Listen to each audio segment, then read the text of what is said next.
KSRTC പ്രവർത്തനങ്ങൾ എല്ലാ തലത്തിലും ഡിജിറ്റലൈസ് ചെയ്യാൻ സാധിച്ചുവെന്നും ആധുനികവൽക്കരണത്തിന് തുടക്കം കുറിച്ചത് മലപ്പുറം ബസ് സ്റ്റേഷനിലാണെന്നും ഗതാഗത വകുപ്പ് മന്ത്രി K B Ganesh Kumar.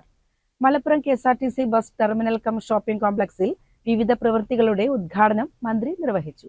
Malappuram KSRTC bus terminal cum shopping കോംപ്ലക്സിൽ 90 ലക്ഷം രൂപ ചിലവിൽ നിർമ്മിച്ച ലോവർ ലെവൽ 2 ബ്ലോക്കിന്റെ ഉദ്ഘാടനവും 5 കോടി രൂപയുടെ രണ്ടാംഘട്ട നിർമ്മാണ പ്രവൃത്തികളുടെ ഉദ്ഘാടനവുമാണ് നടന്നത്.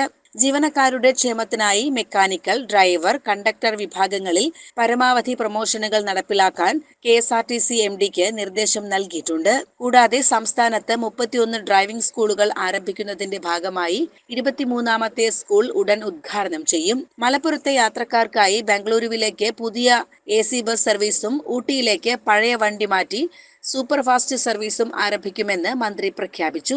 പിന്നെ എല്ലാ പെട്രോൾ പമ്പുകളും കെ.എസ്.ആർ.ടി.സിയുടെ പമ്പുകളെല്ലാം നമ്മളൊരു ഓട്ടോമേറ്റ് ചെയ്യുകയാണ് ഇന്ത്യൻ ഓയിൽ കോർപ്പറേഷനുമായി സഹകരിച്ചുകൊണ്ട്.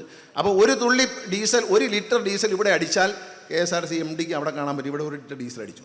അപ്പോൾ ഏത് ഡ്രൈവറാണ് കൂടുതൽ ഡീസൽ എടുക്കുന്നത്, ഡ്രൈവർ മാറിയാലും ഡീസൽ മൈലേജ് കുറഞ്ഞു എന്ന് കണ്ടാൽ വണ്ടിയുടെ കുഴപ്പമാണെന്ന് നമ്മൾ മനസ്സിലാക്കും.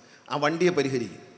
പരമാവധി വണ്ടികളിപ്പോൾ ഒരു ഡ്രൈവാണ് പുക തുപ്പുന്ന വണ്ടികളെല്ലാം പിടിച്ച് പണിതിറക്കുക എന്നുള്ളതാണ്.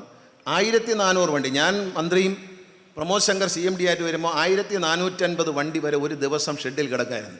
ഇപ്പോൾ പരമാവധി കിടക്കുന്നത് 450, 420, 430 ഇങ്ങനെ അത്രയും വണ്ടി മാത്രമേ അകത്തുള്ളൂ. ബാക്കി മൊത്തം വെളിയിലുണ്ട്.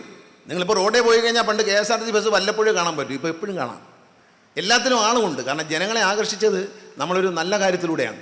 കാരണം ജനങ്ങളെ ആകർഷിച്ചത് നല്ല ഹോട്ടലുകളിൽ അക്രഡിറ്റ് ചെയ്തു. അതായത് നമ്മൾ റെസ്റ്റോറൻറ്റ് പണിയാൻ നോക്കിയിട്ട് സമ്മതിക്കില്ല, നമ്മൾ ക്യാൻറ്റീൻ കൊടുക്കാൻ സമ്മതിക്കില്ല, കുഴപ്പങ്ങൾ ഉണ്ടാക്കണം. അതുകൊണ്ട് റോഡ് സൈഡിലുള്ള നല്ല റെസ്റ്റോറൻറ്റുകളിൽ 2 വണ്ടി പാർക്ക് ചെയ്യാൻ സ്ഥലമുണ്ടെങ്കിൽ ലേഡീസിന് 2 ടോയ്ലറ്റും ജെൻസിന് 2 ടോയ്ലറ്റും നല്ല ഹൈജീനിക് കണ്ടീഷൻ ആണെങ്കിൽ നമ്മുടെ ഒരു കമ്മിറ്റി പോയി പരിശോധിക്കും. ഈ കമ്മിറ്റി പോയി പരിശോധിച്ച് ഫിക്സ് ചെയ്താലും ഓരോ 3 മാസം കൂടുമ്പോഴും ഈ കമ്മിറ്റി വീണ്ടും ഹോട്ടലുകൾ പരിശോധിക്കും. പരിശോധിച്ചിട്ട് നല്ല ഫുഡ് കൊടുക്കുന്ന നല്ല സൗകര്യമുള്ള സ്ഥലങ്ങളിൽ വണ്ടി നിർത്തി കൊടുക്കുന്ന ഒരു സംവിധാനം ഉണ്ടാക്കി. അവിടെ വേറെ ഒന്നുമില്ല, ഞങ്ങൾക്കൊരു പൈസയും തരണ്ട, ഡ്രൈവർക്കും കണ്ടക്ടർക്കും ഫുഡ് ഫ്രീ ആയിട്ട് കൊടുക്കുക എന്നുള്ളതാണ്.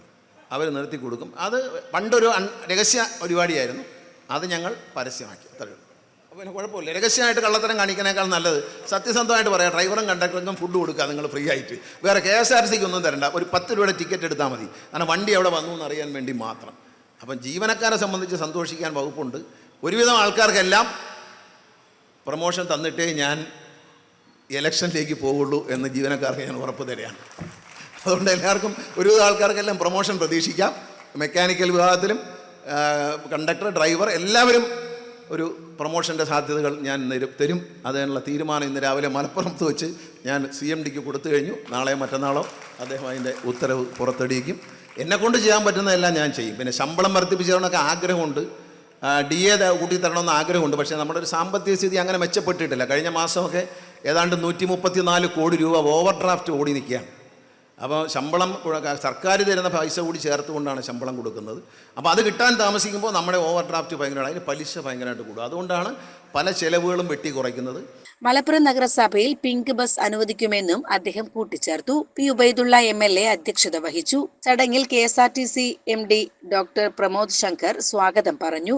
ജില്ലാ പഞ്ചായത്ത് പ്രസിഡന്റ് PA ജബ്ബാർ ഹാജി, ജില്ലാ കളക്ടർ VR വിനോദ്, നഗരസഭാ ചെയർപേഴ്സൺ അഡ്വക്കേറ്റ് റിനിഷ റഫീഖ് തുടങ്ങിയവരും വിവിധ രാഷ്ട്രീയ പാർട്ടി പ്രതിനിധികളും ജീവനക്കാരും ചടങ്ങിൽ സംബന്ധിച്ചു. CCN മലപ്പുറം.